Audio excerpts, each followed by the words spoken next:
ताज्या बातम्यांसाठी ABP माझाला subscribe करा आणि बेल आयकॉन प्रेस करा।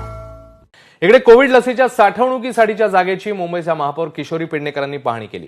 भारतासह जगभरात कोरोनावरच्या लसींचं काम विविध टप्प्यामध्ये सुरू आहे।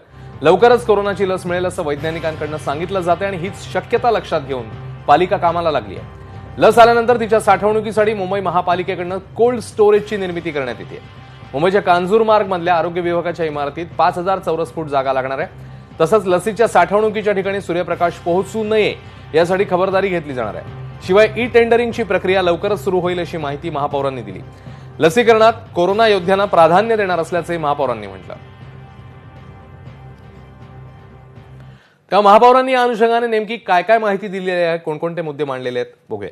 पूर्ण मुंबईचं आवश्यक असलेलं कोविड-19चे जे लसीचा पुरवठा होणार आहे त्याची साठवणूक ही इथे केली जाणार आहे। टेंडर जी ई टेंडरिंगची प्रोसेस असते ते मला वाटतं ह्या डिसेंबर एंडपर्यंत होईल। जानेवारीचा पूर्ण महिना हे सगळं सेटअप करण्यात जाईल आणि फेब्रुवारी मार्चच्या आत हे संपूर्ण मुंबईकरांसाठी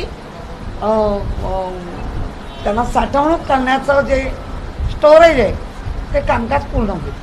तर जे कोविड वॉरियर्स म्हणून पुढे आले, मग ते डॉक्टर असतील, परिचारिका असतील, लेबर असतील, BST असेल, पोलीस असतील, त्या लोकांना तर द्यायचीच आहे। पण जर मुबलक एकत्र एकाच वेळेला आली तर सगळ्यांनाच होणार आहे।